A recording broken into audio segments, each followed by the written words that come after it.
내가 9년 전부터 계속 고통받으며 후회해온 공포의 기억들을 이야기하려 합니다. 9년 전, 내가 어느 보험회사에 입사해서 3년째가 된 직후에 일어났습니다.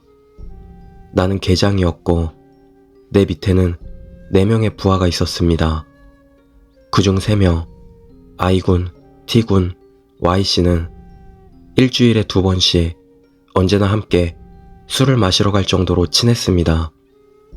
그날도 우리는 4명이 함께 단골 술집에서 술을 마신 뒤 돌아가는 길이었습니다.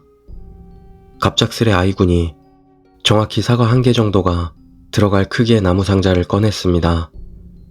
한눈에 보기에도 너덜너덜한 것이 오래된 것처럼 보였습니다.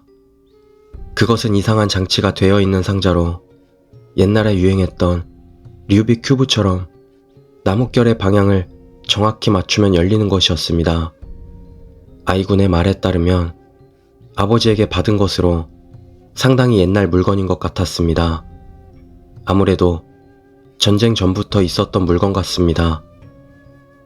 아버지는 열어보지도 못했고 어차피 전쟁 후에 폐허해서 주운 거라면서 나한테 주셨어요. 라고 I군은 말했습니다. 그 상자를 2대에 걸쳐 물려받았는데도 아직 열어보지 못했다는 것입니다. 나는 그 상자를 처음 봤을 때부터 어쩐지 말로는 표현하기 힘든 오한을 느끼고 있었습니다. 내게 어떤 영감 같은 게 있던 걸까요? 그래서 나는 T군과 Y씨가 교대로 그 나무 상자를 열려고 시도하는 것을 보며 왠지 모르게 조마조마하고 있었습니다.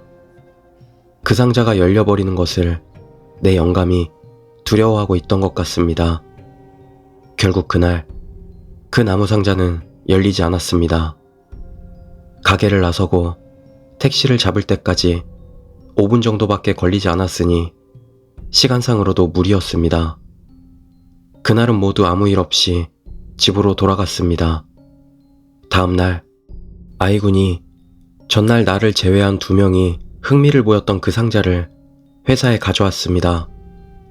점심시간에 책상에 앉아 일을 하고 있는데 내 근처에 3명이 다가왔습니다. 나는 그들에게 사이가 나빠질 각오를 하고 충고했습니다. 그 상자는 열지 않는 편이 좋다고 생각해. I군은 의아한 표정을 지으며 꼭 우리 형처럼 말하네요. 라고 대답했습니다. 하지만 그러면서도 자신 있다는 듯 꼭 가까운 시일 내에 열어서 보여드릴게요. 라고 말하고 업무를 보고 있던 나에게서 멀어져 갔습니다. 그리고 그날 일이 끝난 뒤 4명이 함께 벚꽃놀이를 가기로 했습니다. 가까운 공원에서 Y씨의 어머니가 보내주신 맑은 된장국을 홀짝홀짝 마시며 벚꽃을 감상했습니다. 그때 T군이 사진을 찍자며 폴라로이드 카메라를 꺼냈습니다. 그래서 유달리 줄기가 굵은 훌륭한 벚나무를 배경으로 삼아 사진을 찍었습니다. 훌륭한 사진이 찍혔습니다. 그렇지만 사진이 어딘가 이상했습니다. 밤이기 때문에 빛이 들어올 리도 없고 열린 장소였기 때문에 플래시가 반사돼서 변색될 리도 없었지만 사진이 어째서인지 전체적으로 10개 붉은 빛을 띠고 있었습니다. T군은 이런 경우도 있다 말하고는 다시 전원이 함께 사진을 찍었습니다. 그렇지만 또다시 같은 현상이 일어났습니다. 결국 우리는 한 사람씩 찍어보기로 했습니다. 나, Y씨, I군, T군의 순서로 사진을 찍게 되었습니다. 나와 Y씨의 사진은 깨끗하게 잘 찍혔습니다. 문제는 그 다음 차례였던 I군이었습니다. 처음 찍은 사진은 아까 찍었던 것보다 어째서인지 붉은 빛이 강하게 맴돌고 있었습니다.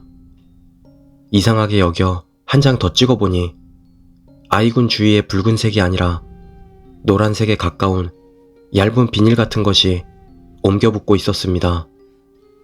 기분 나빠하면서도 I군은 다시 한번 찍어달라고 티군에게 부탁했습니다.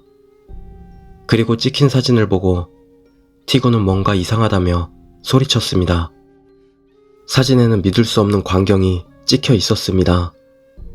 셀 수 없이 많은 노란 손이 아이군의 상반신의 사방팔방에서 얽혀서 아이군의 얼굴은 보이지도 않고 그나마 손이 닿지 않는 하반신도 선명한 붉은색으로 물들어 있었습니다.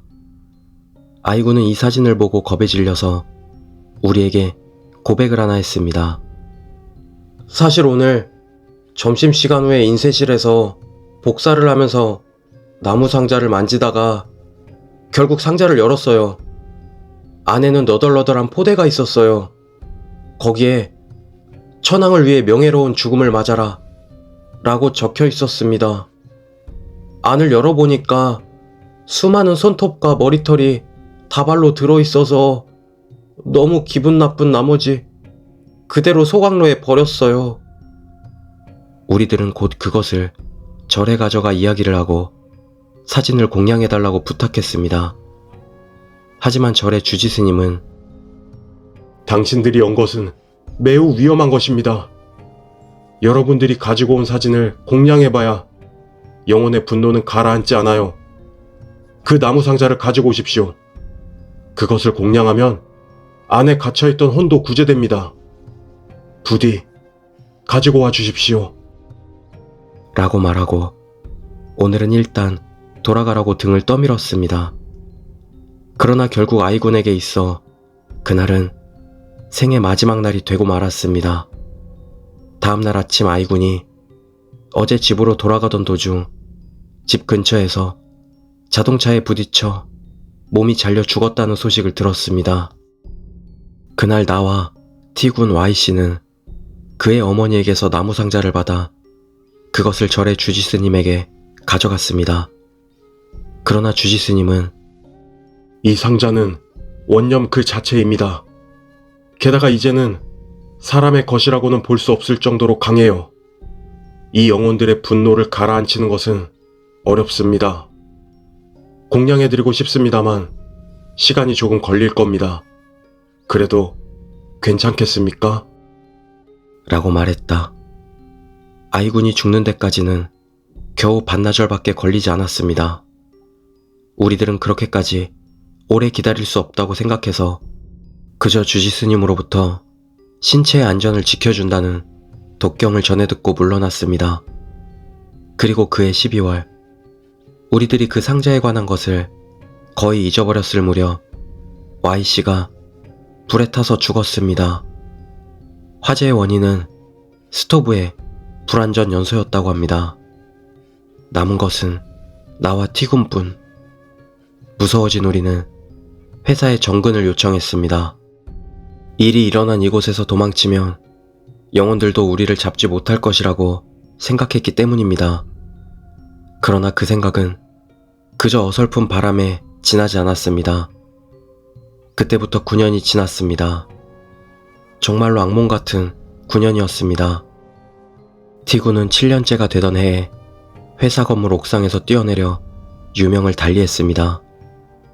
그리고 2년이 지났습니다. 최근 들어 심장박동이 갑작스레 심하게 뛰는 일이 잦아 병원을 찾고 있습니다. 게다가 꿈에 먼저 세상을 떠난 3명의 동료들이 자주 나타납니다. 앞으로 내가 어떻게 될지 나도 모르겠습니다. 마음 같아서는 모든 것이 공포에 의한 스트레스라고 생각하고 넘겨버리고 싶습니다. 하지만 나를 제외한 3명이 모두 세상을 떠났으니 이제 나도 얼마 남지 않은 것일지도 모릅니다.